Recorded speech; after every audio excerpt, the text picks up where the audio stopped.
Hi folks, this is Karim Raouf from IT Visualizer channel and we will continue our lab, the Terminator lab. This is the video number 41. We have been discussing in the previous video the following. I've been still working on how to deploy different operating systems, not only Windows 10, using the latest Microsoft deployment toolkit with the help of the Windows deployment services or server.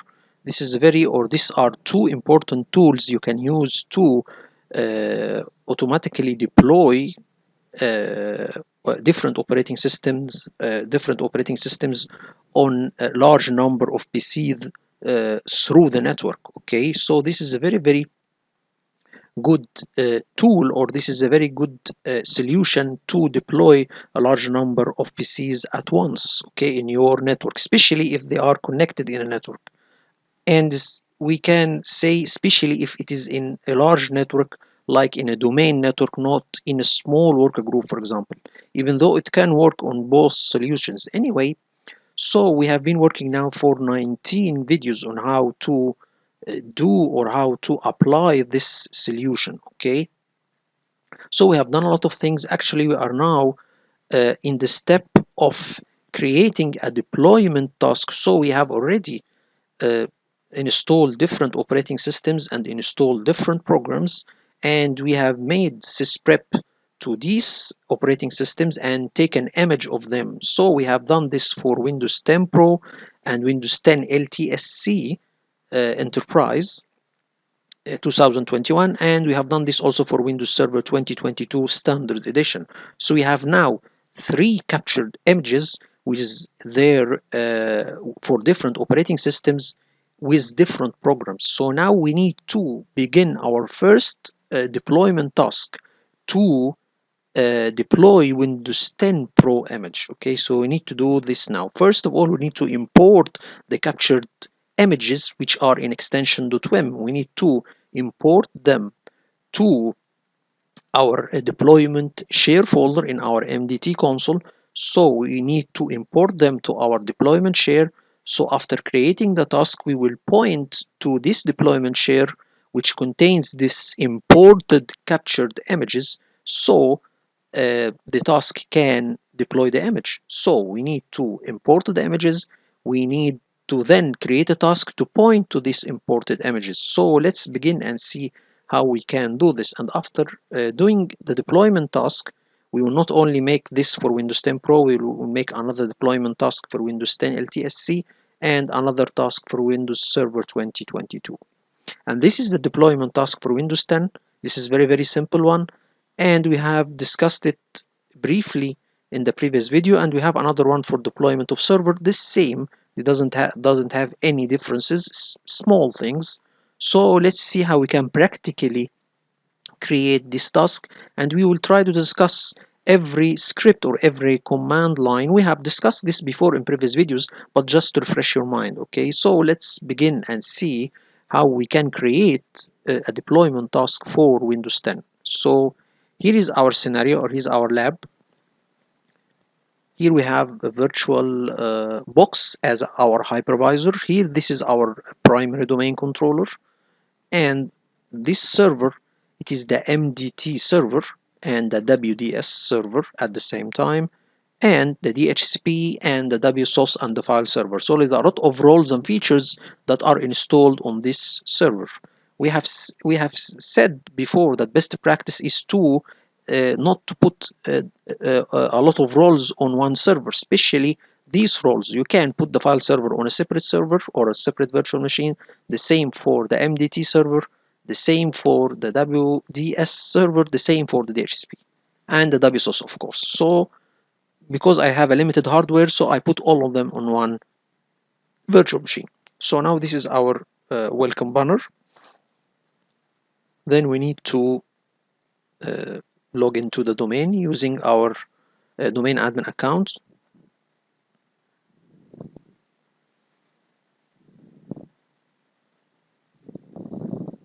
Okay, this is the domain admin account.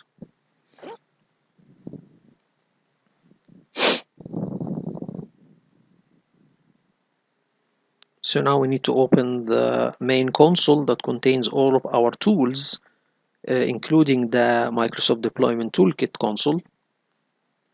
and begin importing the images one by one. Okay, remember there is something like a warning concerning the Windows Deployment Services, not server. This is Windows Deployment Services, WDS. There is a little depreciation, or something was depreciated in this service. We will see at the end of the video what is exactly that was depreciated in the Windows Deployment Services. There is an option that will not be longer used through the WDS anymore. Okay, so at the end of the video I will tell you all what is this option exactly. Okay, so now we get to the deployment workbench, then deployment shares. Then here's our deployment share that contains the different applications that we will install additionally during the deployment of the different operating system images. Okay, so remember, like the office and so on, so there is a lot of things. So here, this is our operating system section.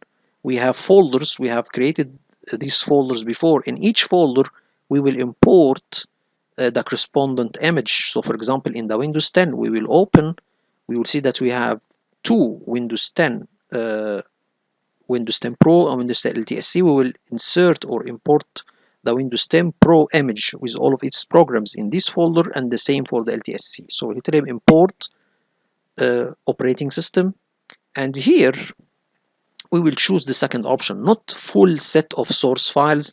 This you are adding the Windows DVD or the original DVD. Okay, here custom image, add a captured image. So this is the one that we need to import, the one that we have taken in the video before the previous one. Okay, in the capture process. Okay, so now we tell him custom image, and then we need to go to the folder of capture share folder. In the folder named capture, here it will contain the images or the capture images. So we will go to the capture share. This is the capture share folder, and to the captures. Here we can see that we have three captured images. I have only recorded the Windows 10 Pro. I have done the same, or I have done the same process for the other two, but I didn't record it. So we'll import Windows 10 Pro 64-bit image, and the Windows 10 LTSC 64-bit image, and the Windows Server 2022 Standard Edition image. So we'll import them one by one. You can tell him to move this completely. You have an option to take a copy of it, or to move the files. So to move the files, this will save some space. So we'll move the files. We don't need the capture image to be in the capture share folder. We will move it to the deployment share folder. So now we will do that to save some space, because I was having difficulty uh, uh, for the space on my virtual machine departition, which contains the MDT folders. Okay, so now we have already moved the first one. We need to do this for the LTSC. First of all, we need to do some changes to the name of the captured image, just to make it more simple, not that long. Okay, so we just delete all of this section and then leave it. So this is Windows 10 Pro, and this is the timestamp. It was taken 16/3/2023, okay, or 16 of April 2023. Now we need to import the Windows LTSC image, import operating system, custom image, next. Then we need to go to the folder of the capture or capture share folder, and go to the LTSC. This was taken 18 of April 2023, and then move it the same as we have done with Windows 10 Pro, and then destination directory name, and then next.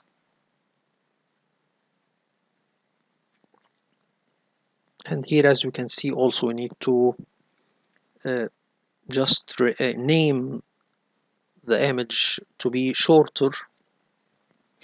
Okay, so now you can see there is a lot of data concerning this captured image.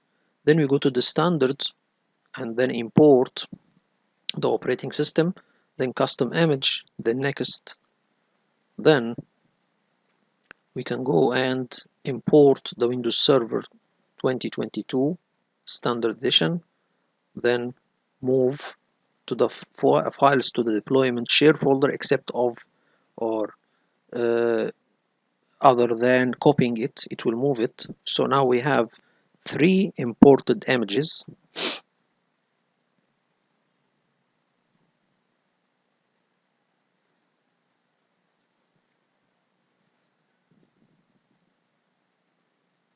So very simple process. Now we can create the task, okay, to deploy these 3 imported images, okay.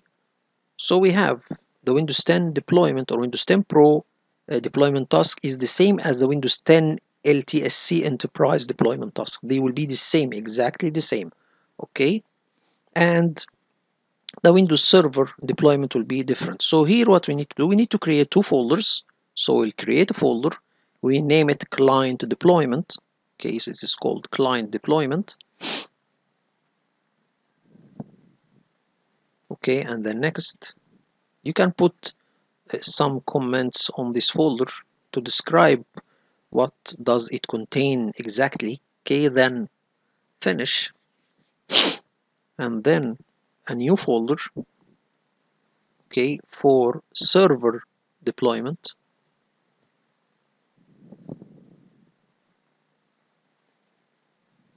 Next, and here this is the process. I need to show you all something. Here we can see view script.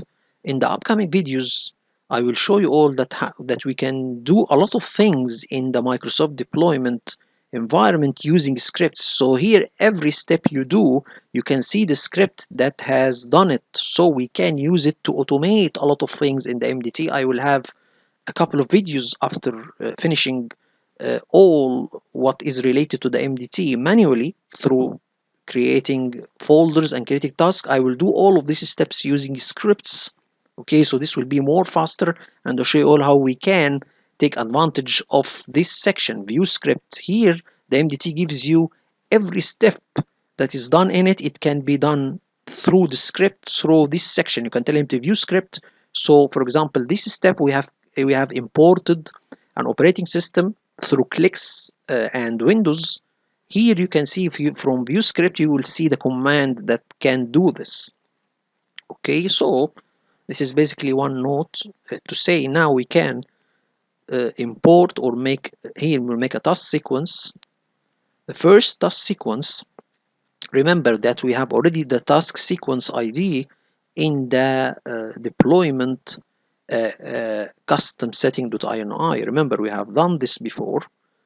In the previous video I have discussed that. So let me show you all what is the name of this task. If you go to the deployment share, then go to the properties, to the custom set, to the rules. Here we can see that this is the name of the task. Remember that we have said before that if the custom setting.ini you choose this task ID, it will put the product key of the Windows 10 Pro, and then it will join the PC that has Windows 10 Pro on it. It will join it to a certain OU in the Active Directory. So this is the task ID. Okay, as you see, task sequence ID. So this is the one that we will put. This is the first task ID for Windows 10 Pro, 64-bit. This is the task ID, and then the Windows 10 LTSC D64. So we can say that Windows 10 Pro, this is abbreviation of the operating system. D is for deployment. X64-bit is the version of the operating system, if it's 64 or 86. Okay, I think, or 68, صح? 86, no, it is 68. Okay, so these are the task sequence ID. We need to take a good look on it. So now we will make this one. We'll copy it. So the custom setting of DINI will point to a certain task sequence. This should be here, for example, Windows 10 Pro, and then we tell him Windows 10 Pro deployment 22H2 deployment.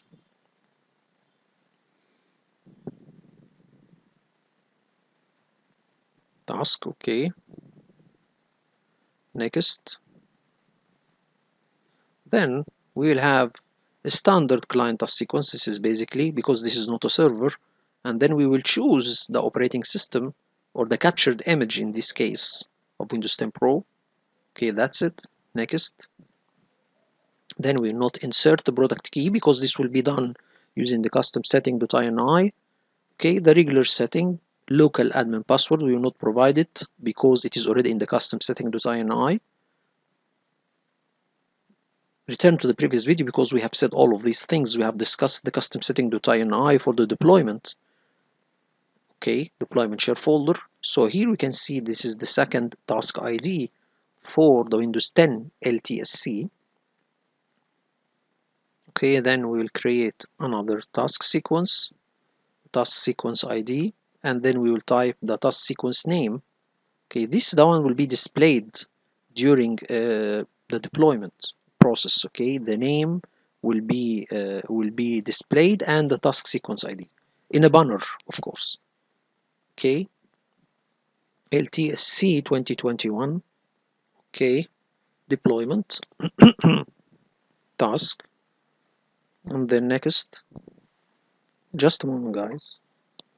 And then we will choose the operating system or the captured Windows 10 LTSC image. Okay, here it is. Next. The same. We will not put the product key.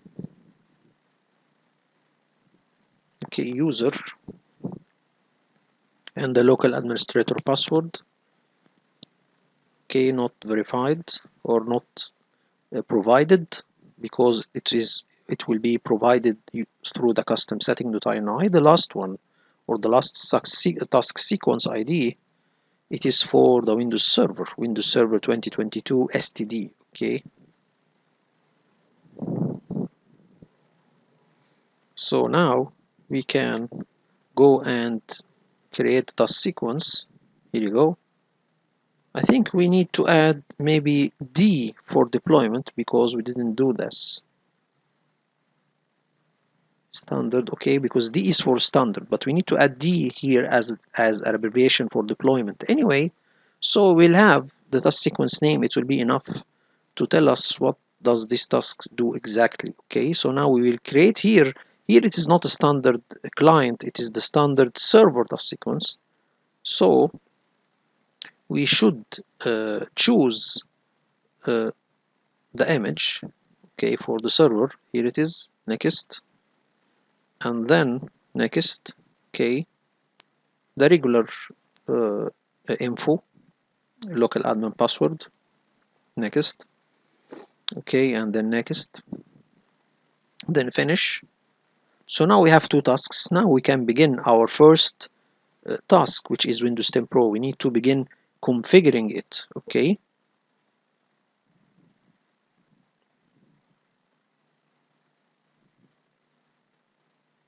the first thing or the first step that we'll create is the power plan. Okay, that will be set on the laptop. Remember that these images will be deployed on a laptop. So this laptop has a power plan that may save energy if it is working on a battery, and even it can save energy even it is on the power, or it is in the current, it's on the power plug, or it is in the power plug, or it is through the power adapter. So we need to inform or to change this power plan to be high performance, so the performance of the PC will or the laptop will be good, because if, for example, the power plan is power saving, or it is on the mode of power saving, the performance of the laptop will be not good and the deployment process will be slow. So we need to set high performance power mode through a command line, okay, to tell it or to tell the laptop to set his power plan to this mode. And here is to continue on error. So if there is an error, it will continue. I prefer not to check this one, but Daniel Barbarius had already done this because to make the process more smoother or to make it continue faster. Okay, but I think this is not a good option to check. If we need to see or we need to know what does this line does exactly, I have said this before in previous videos, but we can have a sneak peek, okay, to see. This is a Windows command that changes the active power plant to a specific identified by the GUID. So we can see here that cmd/c power config.exe set active and a large number. He is saying here that cmd runs the Windows command prompt/c tells cmd to carry out the command that follows and then exits. So it's telling it to execute these commands that follow/c and then exit from the Windows command prompt window. Okay, then power CFG, it is the power configuration tool. So through this tool, we will configure the power plant to be high performance. Set active tells the power CFG, this tool, to set the power plant to high performance. This large number, or this number, refers to the high performance power plant. This is a fixed number, it's like an ID. This is fixed. So the Windows set a certain identifier for every power plan in it. So this is the one for the high performance power plan. So in plain terms, it activates a specific power plan identified by the given GUID or globally unified identity or identifier. Globally unified identifier. The GUID is like a unique ID for that plan. This command just automates switching to that particular plan via the command line. So it's very, very simple. If you go to Google Bard, we will see that it has said it in more specific terms. If you can see, here is what is said. If we need to listen to it, let's listen to it now. This command script is used to set the high-performance power plan as the active power plan on your computer. cmd-link to .x is the command prompt, which is a program that allows you to enter commands to control your computer. C is a command line option that tells the command prompt to execute the following command and then close. Power CFG-link to .x is a tool that allows you to manage your computer's power settings. Set active is a command line option that sets the active power plan. 8C5E7FDAE8BF4A95A6E23A8C635C is the GUID, globally unique identifier, of the high-performance power plan. So we can see this is very, very simple command, or very, very simple command line that tells it to set the high performance power plan as the active power plan on the laptop. Okay, so this will help us to get high performance, so this will help the deployment process to be much faster. Okay, so let's continue. This is the first thing to do. Apply and okay, and then we will see other things like the other one for under enable BitLocker. Here we can see that it is disabled, and then set drive group. These three lines will tell the deployment task to get certain drivers and inject it during the deployment of the image. Okay, so this is basically what these three lines do. I have already done this before.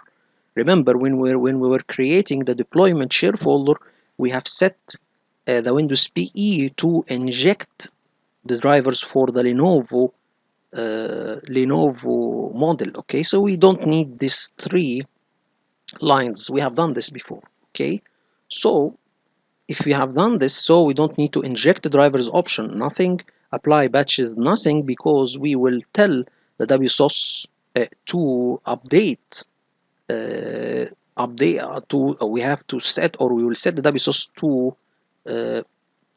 to get updates for this machine anyway. So now we need to disable inject drivers, apply batches.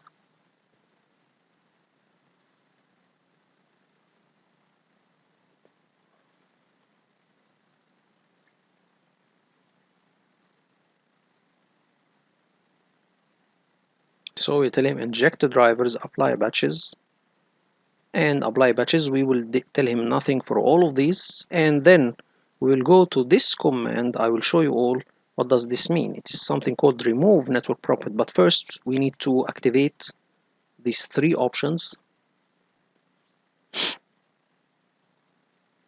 So you go to inject drivers.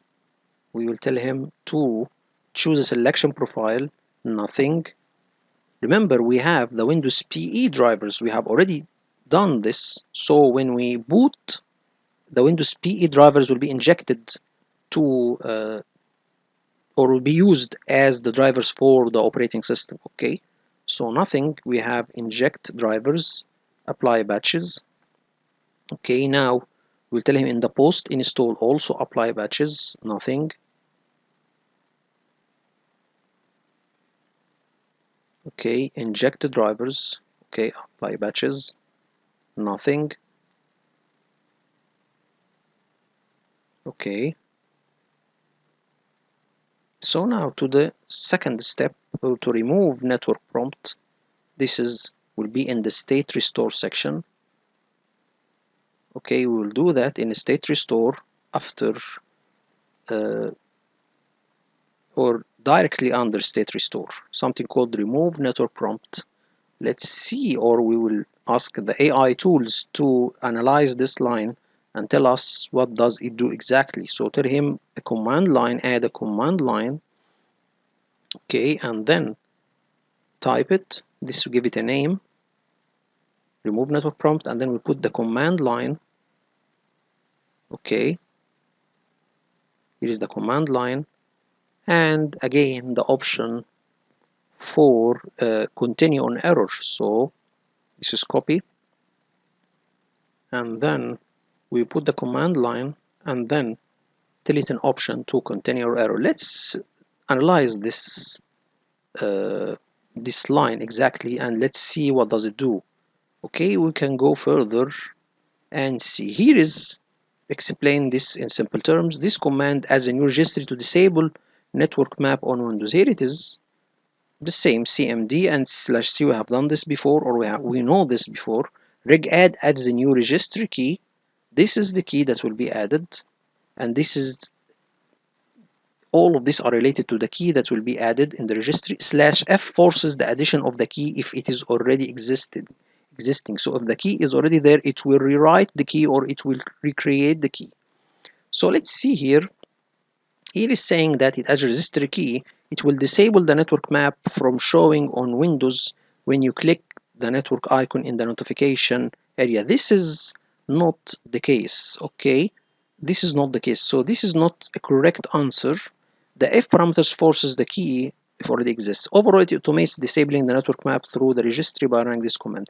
This is not the right one because it is another thing completely. Remember, let me show what Google Bard has to say about it. If we go there, the network prompt that is meant here. Let me show you all. Here it is. This is the right explanation. This script used to disable network location wizard in Windows 10. The network location wizard is a feature that prompts you to choose a network location when you connect to a new network. This is like when you connect your laptop to the Wi-Fi of a cafe, or when you connect your laptop to the Wi-Fi in your private home, or to connect your Wi-Fi in your company.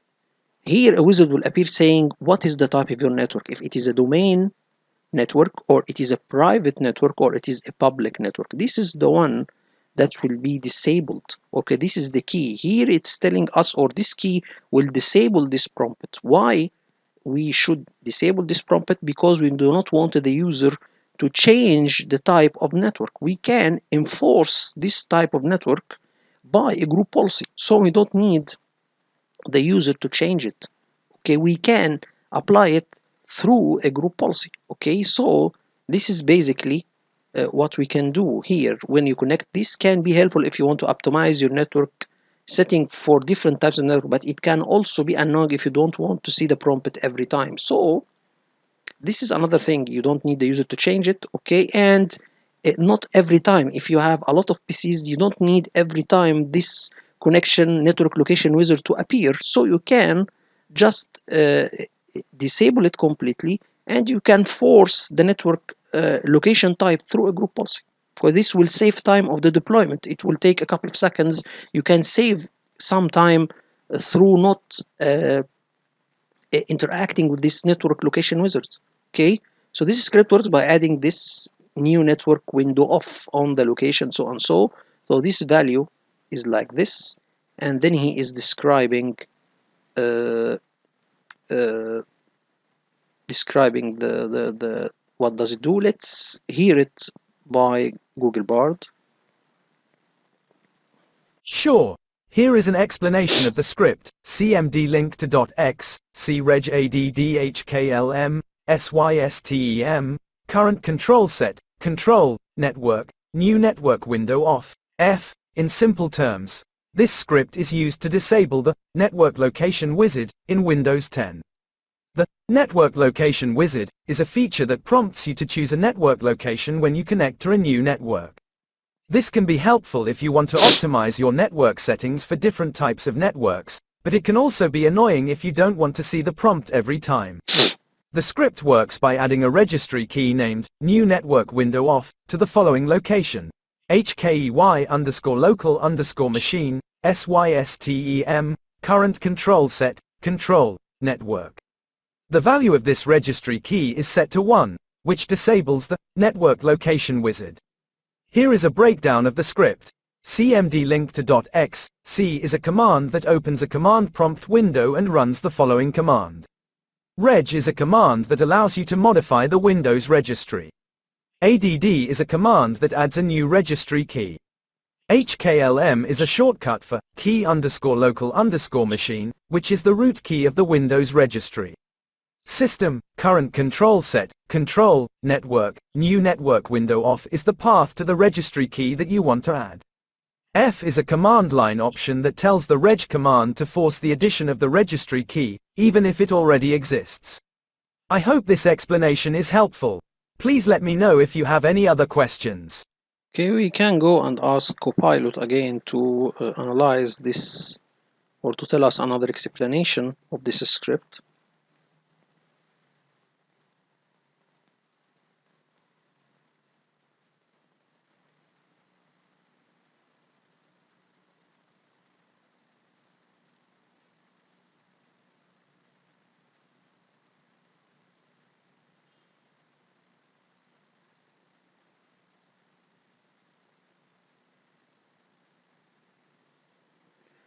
Okay, let's see. In simple terms, this script adds a new entry to specific location in the Windows registry and does not ask for confirmation before doing so. Please be aware that modifying the Windows registry can have significant effects on the operation and so on. So, but here it doesn't give us what does it exactly do.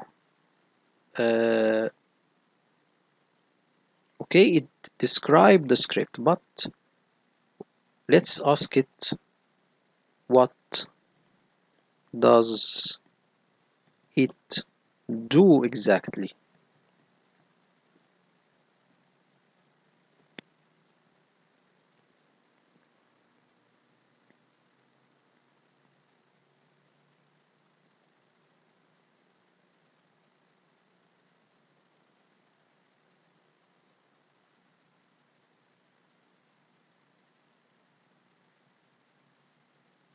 Okay, so I was mistaken, guys. Okay, this is not the case of domain or private or something. This is not the case. Remember, when you connect to a network, it will give you on the left side of the screen something called your network is discoverable. Do you need to share it? So here is by default, the first time you connect to a new network, wired or wireless, you will be prompted, do you want to allow your PC to be discoverable by other PCs and devices on the network by the network location wizard. So this is, it disabled this one. Okay, so it's not the one for the domain or private or choosing the domain profile, network profile, or the public profile or the private profile. So this is basically, and you can see here one of the good things of Copilot that gives you the link he is getting this info from. So this is one thing. So here it doesn't give us exactly what is the network location wizard. Okay, it's a feature that allows you to choose a network location when you connect to a new network. This is not the case. Okay, here you will not choose, so this is wrong. And for Google and this is also wrong for both of Claude and Brad. The same two didn't give us the correct answer. This is the correct answer, so this is a good one. Let's see if we try to give him the one for the power CFG, let's see, it will try to discuss it in simple terms. Let's go and tell it like that and see if we'll discuss it.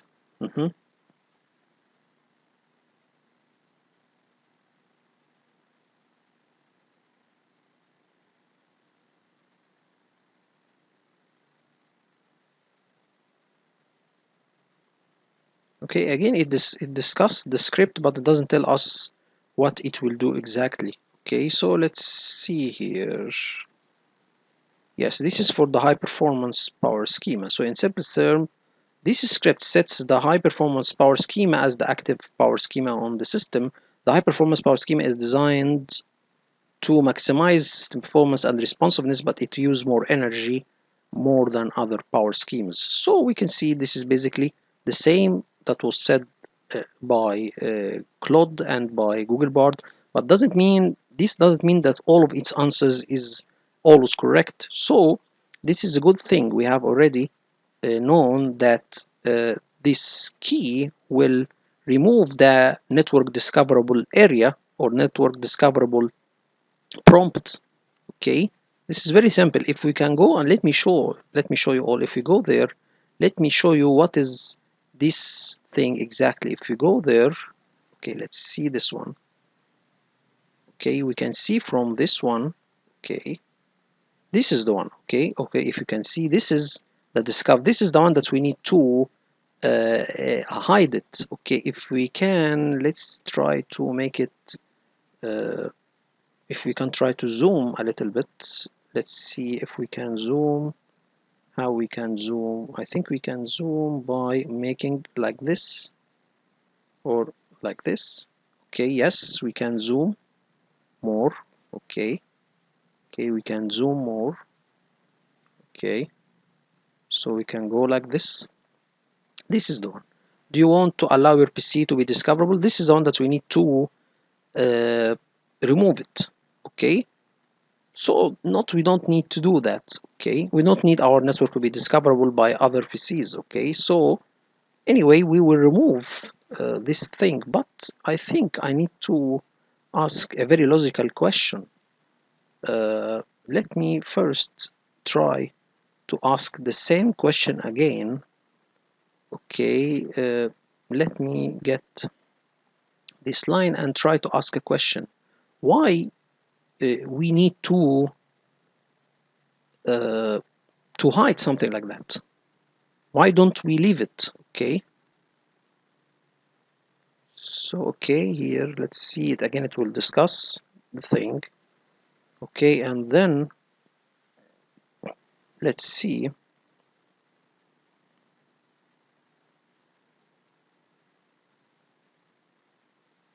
Let's ask again, what does it do exactly? Does it do exactly? Okay, and then let's ask it why we should disable it.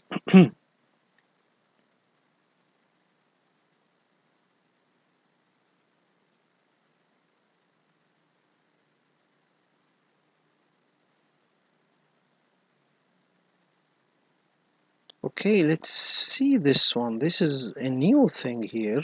He's saying that the network location wizard is disabled. This means that the user will not be prompted by a network location wizard when connected to a network, and instead, new networks will have a public location by default. Okay, so public location, it will be the most restrictive type of network. Okay, or here, so he's saying that this will be public. So here is identifying the network profile. So I think they are related somehow. These answers are related somehow. So it will disable the prompt and it will choose the network profile as public. So this will be the most restrictive type of network. So after that, okay, so maybe this is during the deployment. So after deploying it and joining the domain, I think we will change it to public, change it to domain, okay, a public location by default. So I think it is related to the location. So Google Bard was not wrong after all. So it is choosing a network location, but in a different uh, in a different way. Okay. So here, okay, but this is for the wizard. Anyway, so this is a good thing to know. But let me ask, why or what is the logic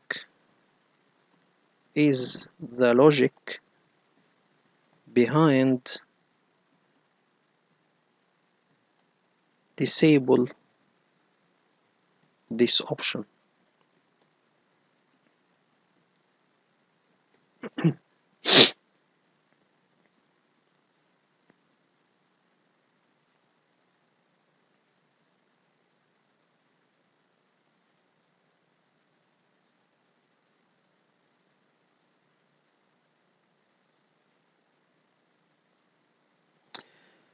Okay, we can see this is a good answer. Here he's saying to us, so I'm trying to know why Daniel brother has something like this to be applied. Simplicity, by disabling the prompt, users can connect to new networks more quickly and without interruption. Security, the public network location is more secure because it turns off file and print sharing and network discovery. This is safer when connecting to public Wi-Fi networks where you do not want your device to be discoverable by others. Automation. In enterprise or automated environments, it might be necessary to prevent the prompt from appearing, especially in a system that frequently connect to new networks. So this is basically it is the automation part to make it or to prevent or to automate the process and make it more simple. But after that, I think we can change the network profile from public to domain. Okay, I think this can be done. So this is maybe the the answer, or this is the reason behind applying this kind of registry key. So basically, I think uh, Claude was not correct. I think Google Bard was correct because network location wizard. I think here this. I think maybe after we tell him to be discoverable, yes. I think if we click on yes on the network discoverable, let me ask another question. What if I choose yes in the network discoverable prompt? What will happen? I think I need to, because I didn't actually do this. When I tell him yes, it just disappears. So let's see. What if I choose yes in the network discoverable prompt? What will happen? This will make it okay, so this is a very, very good answer. If I tell him or choose yes when prompted, so we can see here that the options, if you tell him no, it will be public, or it will be shifted, or it will be set as a public network. If you tell him yes, it will be set to private network. So I think this is a good answer. Here, if you choose yes when prompted, do you want to allow your PC to be discovered by other PCs and devices? Your computer be set to private network location. So this will be network discovery. Your PC will discover on the network. Other devices on the same network will be able to see your PC and potentially interact with it. File and print sharing. This feature allows you to access, okay, file and print sharing. Home group connections. If your PC is a part of a home network, choosing yes allows other home group members to connect to. So this is by telling him yes, it will be set to private. By telling him no, it will be set to public. Okay, or disabling it. When I tell him no, it will be public. What if I need to submit? If I tell him no,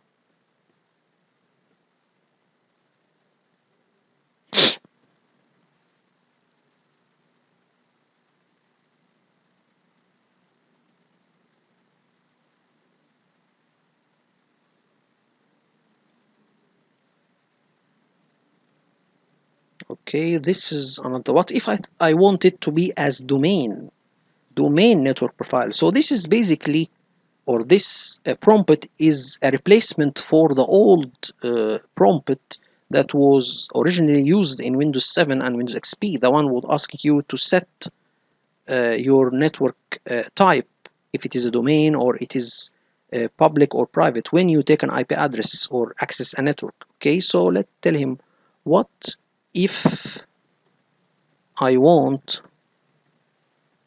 to set it to domain,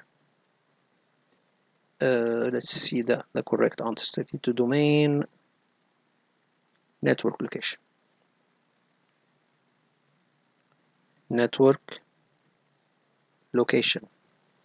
I think this will not be done through what I said, through this prompt.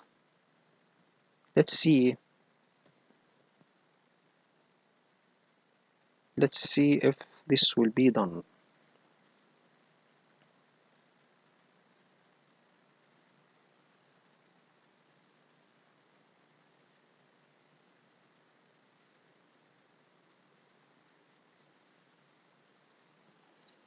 Okay, so let me remember.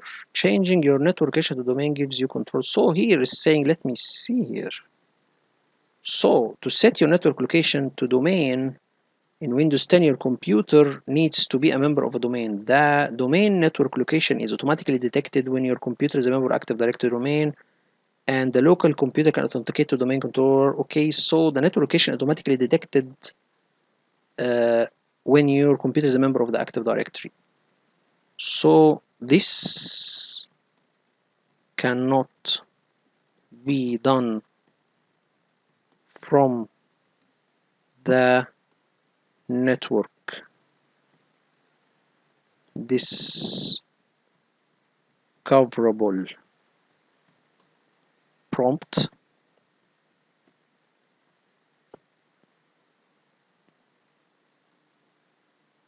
So this is another good uh, thing, or another good thing to do, okay, or another very important info, because I didn't know it before. So correct, the network discovery prompt does not allow you to set your network location to domain. The domain network location automatically set when your computer is a member of an Active Directory domain. It can authenticate to the domain controller. So this is basically will be set to domain controller if you join the computer to the domain. So we don't need to bother ourselves with changing it from private or and public to domain. So this will be done automatically. But here is saying that this is very simple and straight answer. Here is saying that the network discovery prompts only allows you to choose between yes, private network location, and no, public network location. And disabling this prompt means no. Okay, so this is a very good answer. This is why maybe Daniel brother Barbarius is doing that, because during the deployment, okay, we will, the first step in the deployment task is to log into the Windows. Okay, first of all, so we need first of all to apply the image and then install additional programs. Okay, and then after that we will join it to the domain. So before that, the network should be set as public, okay, because still this PC doesn't join the domain, so are we still in the phase of installing programs and doing a lot of things. So in this phase, we should not allow it to join the domain. We are setting it to public. There is no access to this PC through the network. It took an IP address from the DHCP, but it is still, or it can't access the domain. So we need to control the access to this PC during deployment. So after finishing the installation of the programs, doing a lot of things in the task, we can restart and then join it to domain. Then it will be changed automatically to the domain network profile. So this is why we should disable it temporarily until we finish all of the tasks, like installing programs and doing a lot of things. Then it will be changed automatically when it joins the domain. So this is very good info to know, because actually I didn't know it before. So this is basically a very good thing to know, and this is actually why Google Bard said it is network location wizard, because this is actually the correct answer. Here you are verifying if it is private or public. Okay, so this is a good thing to know. Let's continue and see the correct answer.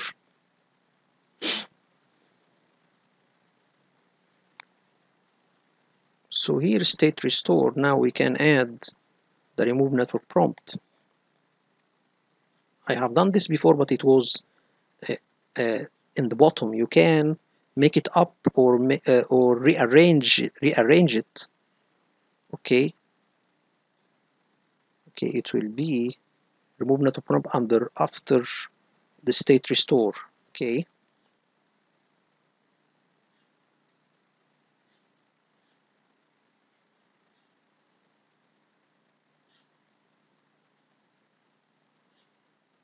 so this is basically then the set the high performance. This is the same.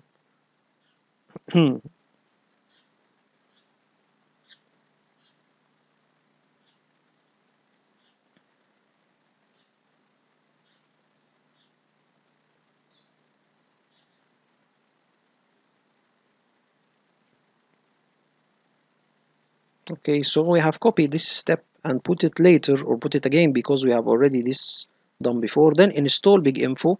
We all know that Big Info, this is a program that when you install it, it will display, if you can see here, this will display this info about the PC. Okay, so this is the name of the PC, the uh, the Windows operating system version, the name, the build, the boot time. Okay, a lot of things actually you can know from Big Info. Okay, so this is, we have already configured this, or we have already imported this program to our console or MDT console.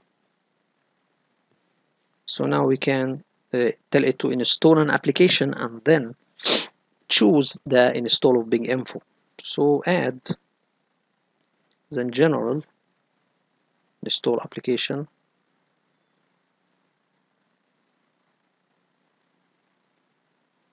install. Okay, and then we have Big Info. Okay, as this is one for the workstation, we have two, one for the server and one for the workstation. Okay, and then we tell him to continue on error, applying OK.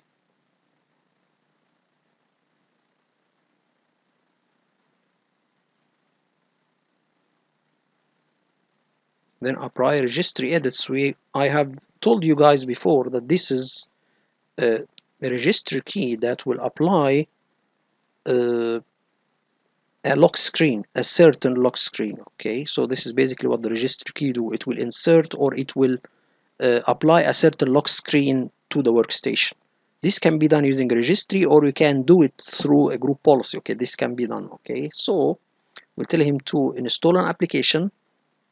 This is not actually an application, this is a command line, but we have a command line that will insert some registry keys, or will do some registry keys that will change the lock screen. So this is registry keys for Windows 10, and tell him to continue or error, applying the OK.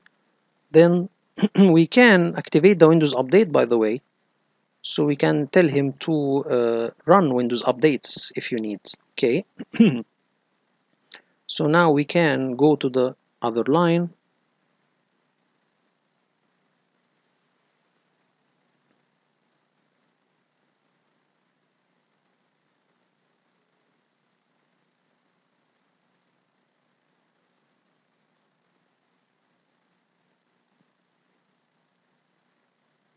Okay, sync time with server. This is a command line that will tell it to sync its time with the MDT server, which its time is synced already with the domain controller, which is the time server or the internal time server. Okay, so we can copy the line and do that. If you need to analyze this line, we have done this before. Let me see if I have already done it through the, okay, this one. As we can see, yes, this is it. Here we can see that this command line sets the time on a remote computer identified by the IP address. Here is a simple explanation.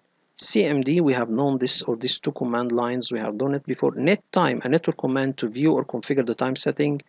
This IP specified the remote computer by IP address. Set tells net time to set the time on the remote computer. Yes answers to the prompt without user intervention. In simple English, it connects to the computer, this over the network, and sets its time to match the current time on the local computer. Okay, I think this is the opposite. It connects to the network and sets its time to match the current time. No, this is the opposite. It sets the time of the remote computer to the local computer. This is not the option here, or this is not completely right. It was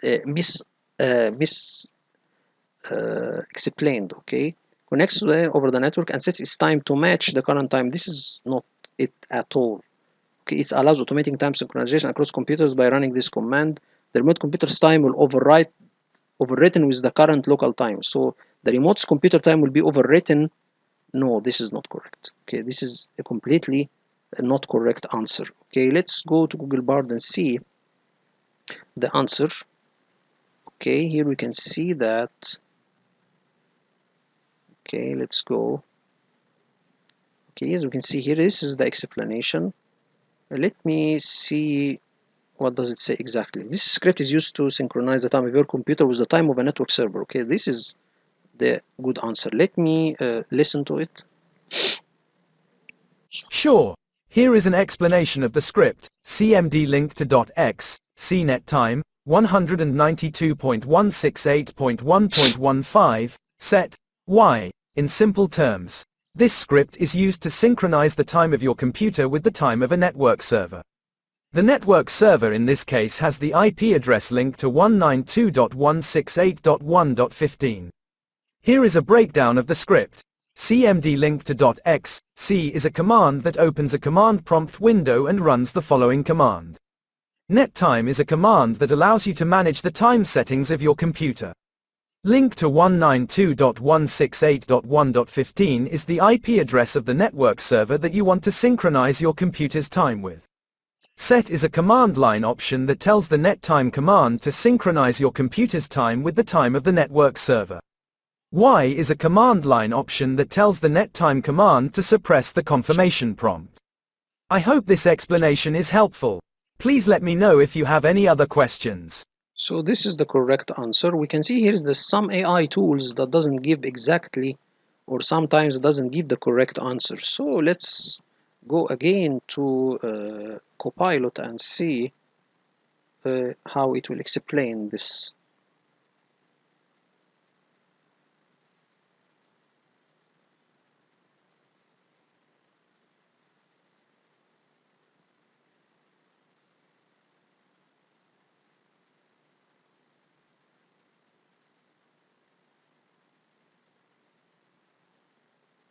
So in simple terms, this script gets the current system time from the computer at the network address and then sets to the local computer system time to match it without asking for confirmation before doing so. This is very useful for synchronizing systems across a network.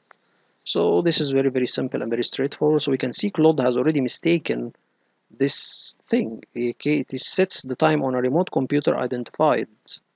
This is not correct at all. Okay, so let's continue and see or continue working.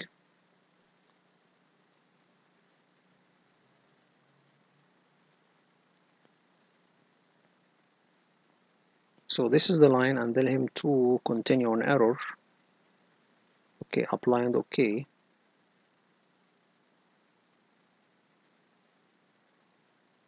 Then Windows Update, you can open this Windows Update.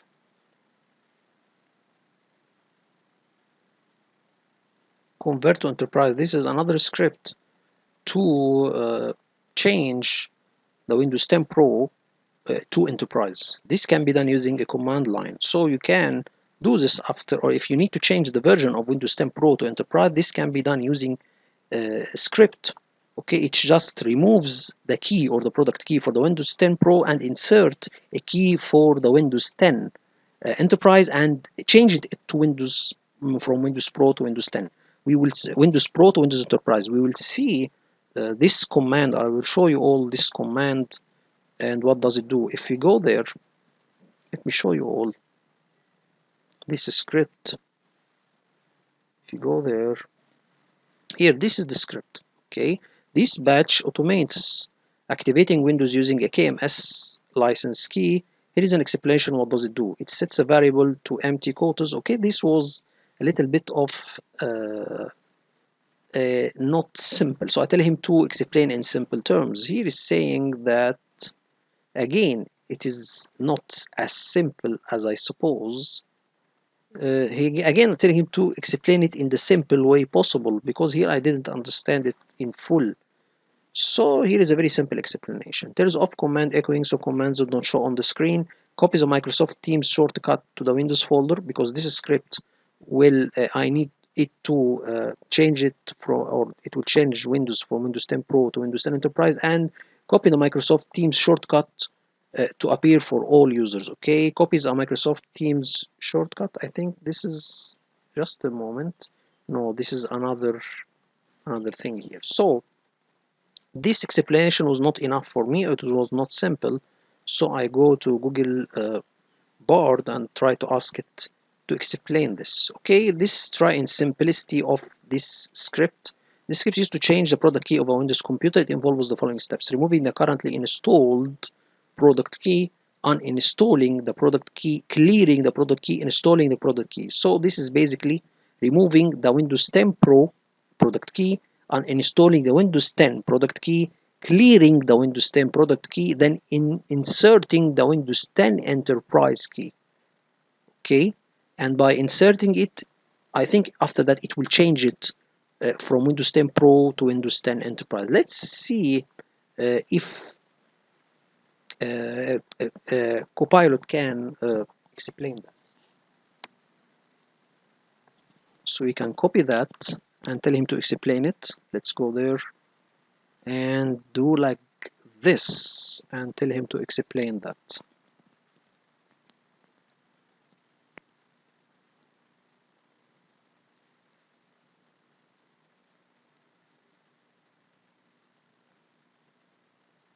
Here is breaking down the script. Okay, but I need a small brief about it.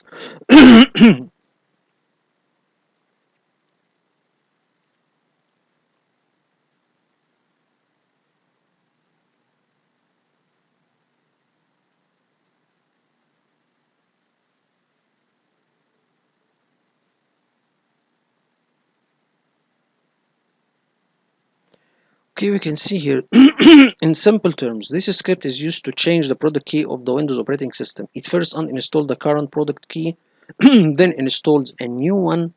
Please be aware this should be used only with a valid product key. But here, this is simple, but I need to be more. What does this script do exactly?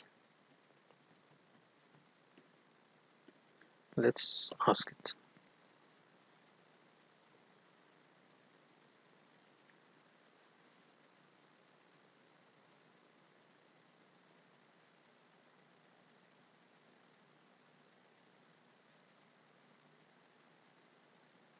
Okay, here he's taking this from he is trying to search this page, but this was not the answer. Okay, I need to copy. Okay, and then like that, paste. Let's send. And what does it do exactly?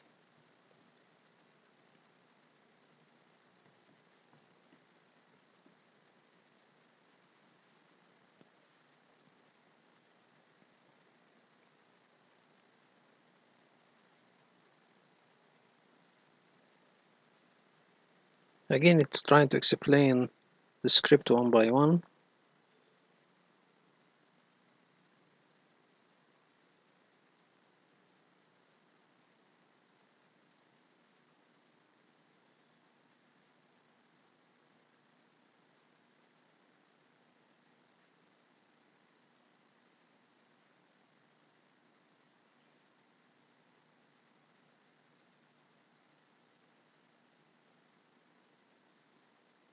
Okay, I think the same was answered, no regular, or this is the same answer, but each set value, this command sets the value to empty. This line, this command sets the value of variable users to the output of the command, which lists all directories in C users in bare format. I don't know what that this means. This command enables delay environment variables decrease batch to allow the evaluation of variables at runtime. Okay, I don't think this is an answer anyway. So this is basically what it does. It do. We don't have much to say about it. So then convert to enterprise. Then we need to have a restart. Okay, and then I think the other thing is to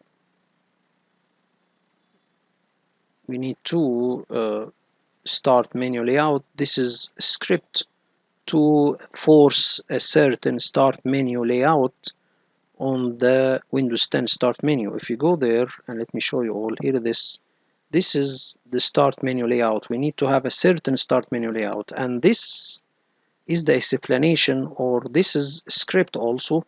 This is the explanation, or this is the script. The script will copy Microsoft Teams shortcut to all users, and then it will copy a file named default layout modification.xml. This will be copied to a certain folders in the Windows, which is C users default and C users administrator. By copying this file to these two locations, it will force a certain start menu layout. This is what this script do. It will copy Microsoft Teams shortcut to all of the users on their desktop, and then it will copy a file called default layout modification.xml. This file defines the start menu layout. Okay, start menu layout. So it will copy it to C default app data local Microsoft Windows shell. It will copy this file to this location, and the same will be done to C users administrator app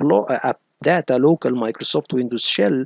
So this will force start menu layout to the administrator profile, local administrator profile, and for the default users profile. Okay, this is what it does exactly. If you go there, here it simply says turn off command echo, so command does not show on the screen, copies a Microsoft Teams shortcut icon to the Windows folder, copies a layout file to the default users folder.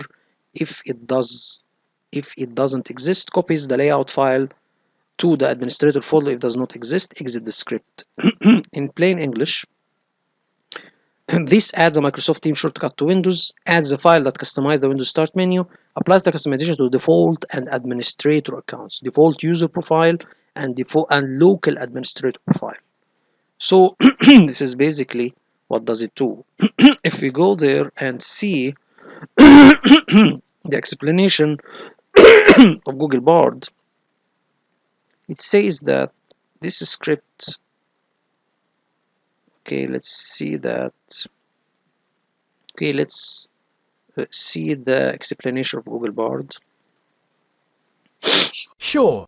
Here is an even simpler explanation of the script. At echo off, nx copy, %~dp0 Microsoft Teams link to .lnk, C Windows, Y, NIF not exist, C uses, default, app data, local, Microsoft, Windows, shell, layout modification link to .xml, x copy, %~dp0 layout modification link to .xml, C uses, default, app data, local, Microsoft, Windows, shell, Y, C, NIF not exist, C uses, administrator, app data, local, Microsoft, Windows, shell, layout modification link to .xml, x copy, %dp0 layout modification link to .xml, C users, administrator, app data, local, Microsoft, Windows, shell, Y, C, N exit. This script adds the Microsoft Teams shortcut to the Windows Start menu and replaces a specific configuration file for all users. The first line copies the Microsoft Teams link to .lnk file from the current directory to the Windows Start menu folder. The next two lines check if the layout modification link to .xml file exists in the specified locations for the default and administrator user profiles. If it does not exist, it copies the file from the current directory to that location. I hope this explanation is even simpler. Please let me know if you have any other questions.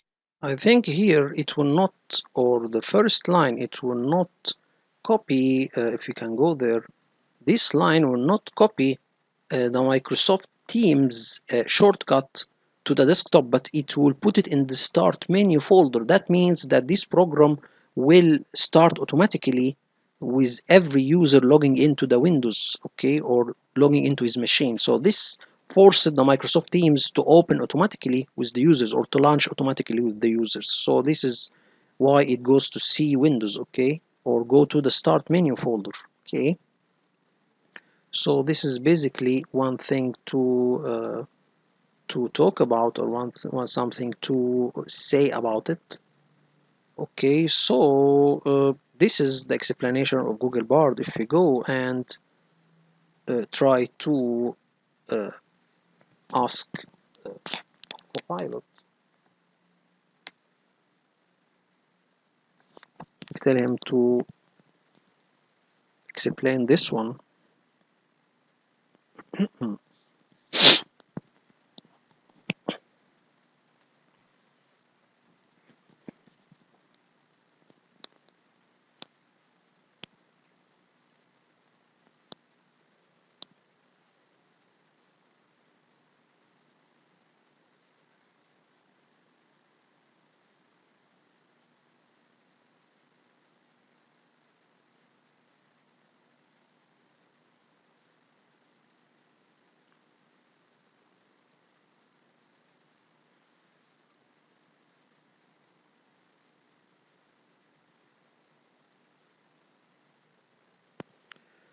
So let's see, what does this mean? In simple terms, this script copies the Microsoft Teams.link or shortcut to the C Windows directory and the layout modification file to the shell directories of the default administrator users if the file does not already exist. The X value is used to customize the layout of the start menu and taskbar. So it will customize the start menu, okay, and the taskbar. Let's ask it what does this script do exactly.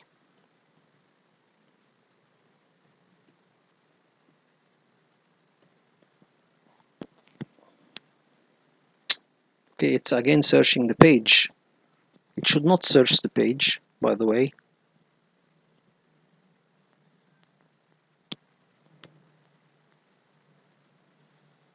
Again, it's going. This is not what I was talking about. Okay, so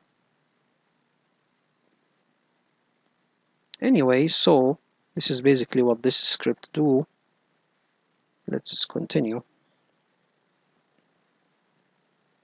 Okay, convert to enterprise, and then this is why we under custom we will add the start menu layout script. Okay, add, this is a program, we have already a program that this program is, it will run a script, okay, will add a register key that will configure the start menu customization. Okay, here we go, this is for the Windows 10. Okay, and then options, and then continue on error, apply and okay.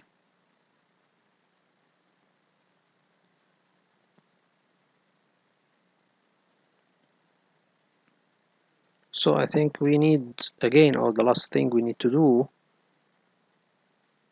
is the public menu or the public folder.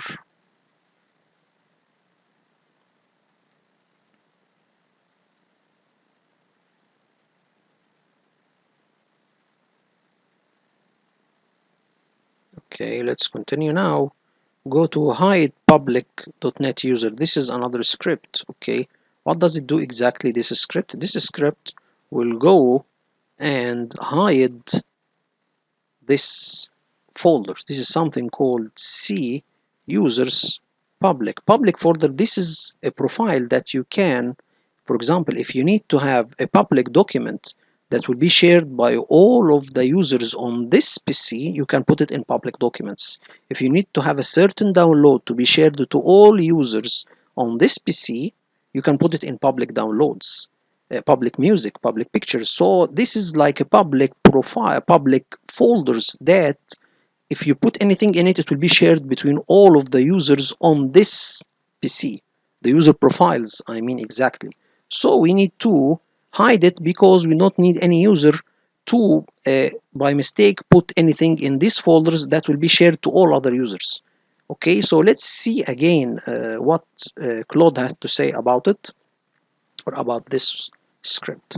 This is simple explanation of this script. Opens the Windows command prompt, runs the attribute command, so and so. In plain English, this hides the net user file in the public folder. Scripts hide a system file called okay, this is not an easy answer. Okay, I asked him another question. What is the public user folder and what does it do and why we should hide it? The public user folder in Windows is a shared folder that all users can access. Here is a quick explanation. The public folder is located in C users public. It's accessible by all user accounts on the computer. It allows sharing files between different users. By default, it contains shortcuts to system folders like documents, music, etc. Files put in the public show up to everyone, start menus and libraries. Hiding this file in public prevents user customization from affecting other users. Net user contains user settings like start menu layout, desktop icons, etc. When hidden, default settings are used instead of other users' customization. So in summary, public folder shares files between users. Hiding this makes sure each user gets default setting. Okay, gets the default setting, because if someone play with the setting in this folder, it will be applied to all users. It get the default setting. Prevent one user customization affecting other ones or other users. Keep start menu, desktop, etc. consistent for each user. So hiding this file in public is done to isolate user profiles and prevent inconsistent interfaces. It maintains default setting in the shared public environment. So this is basically an answer. Let's see what Google Bard has to say about it. Not an easy answer, or not a simple answer. Again, this is not an answer that I need. Let's ask Copilot about it. If you go there,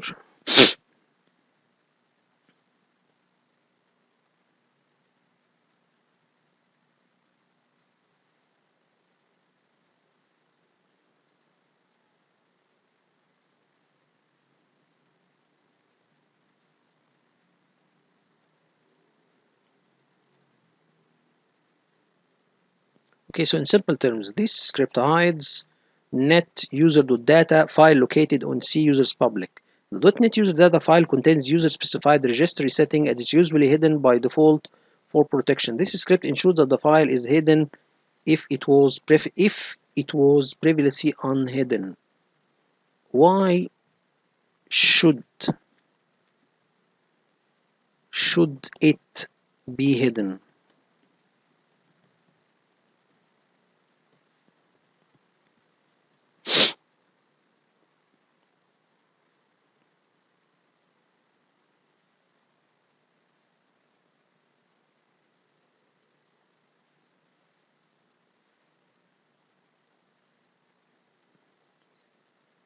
So here is saying that the net user file is a user profile file in Windows and contains personal setting for each user.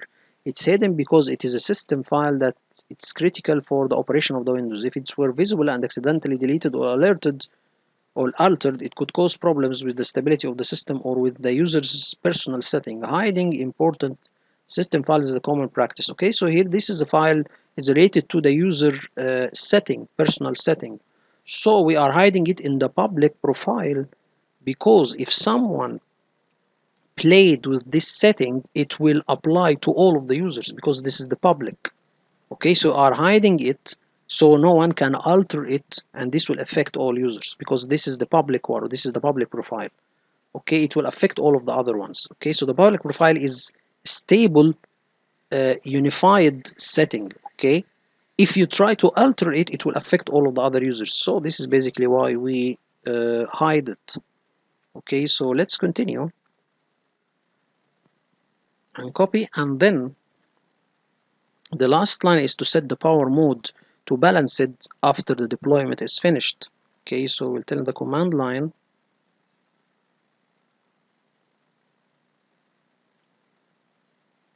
okay, and cmd attribute. Okay,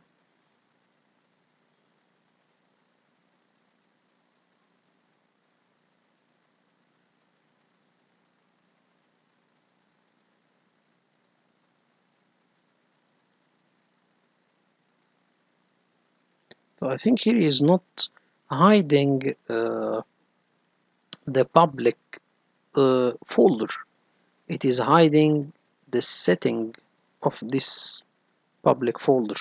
Okay,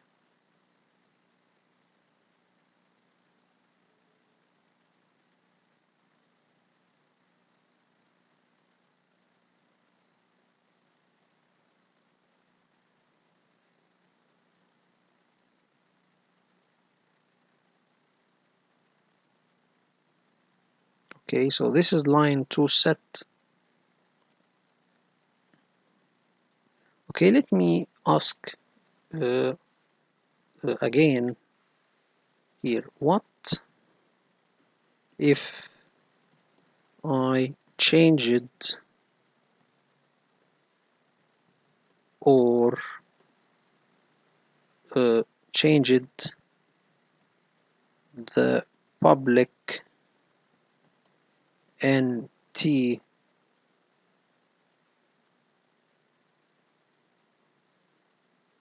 NT user dot dat file or modify it.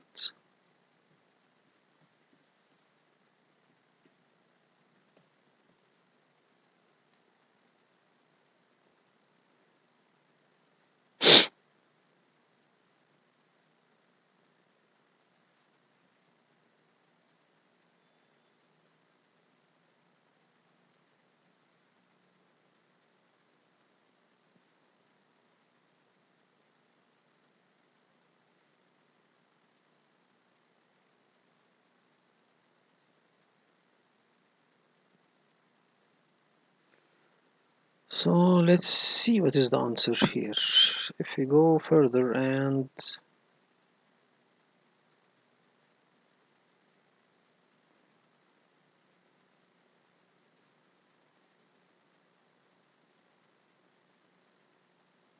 this is for the net user do that, but I mean uh, let's see here what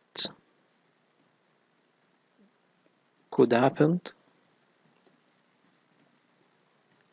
if I modified the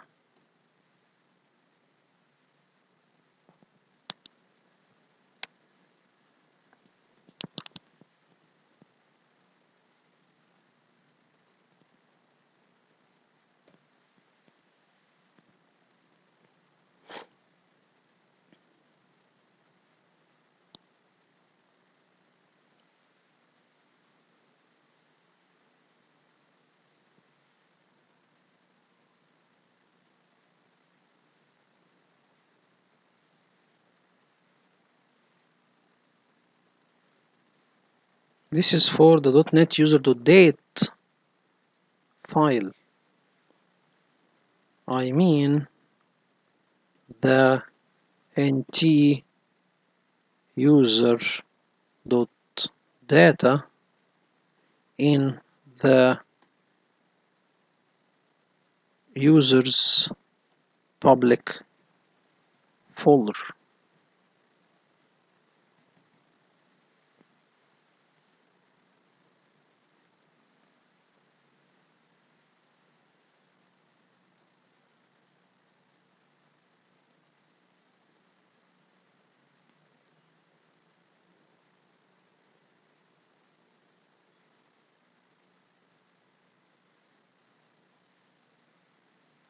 Okay, this is something not correct. I think there is. Let's see if we can ask.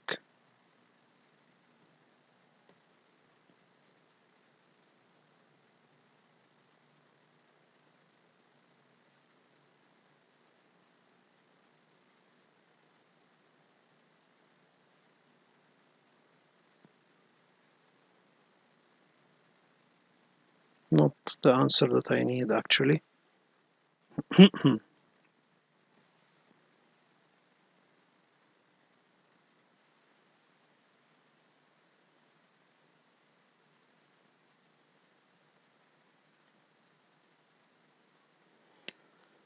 So I think this is the correct answer. Let me read it carefully.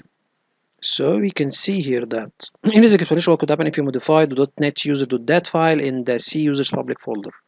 Net user contains user profile setting like desktop icon, start menu layout, etc. The public folder version applies profile setting to all user accounts. Okay, so this is what happened. If you modify it, those changes will affect every user on the computer. So this is why we hide it. Okay, so no one can play with it. Potential effects: change desktop background resolution icons for all users. Start menu out would be different for everyone. The default program association could change across user accounts. User folder location and views may change from defaults. Since any customization in .user would apply globally. So this is the one that we were talking about. Okay, can cause confusion as users would not see their expected setting, may impact accessibility if certain settings are alerted. In summary, modifying public users affects setting on all users can lead to inconsistent and confusing experience.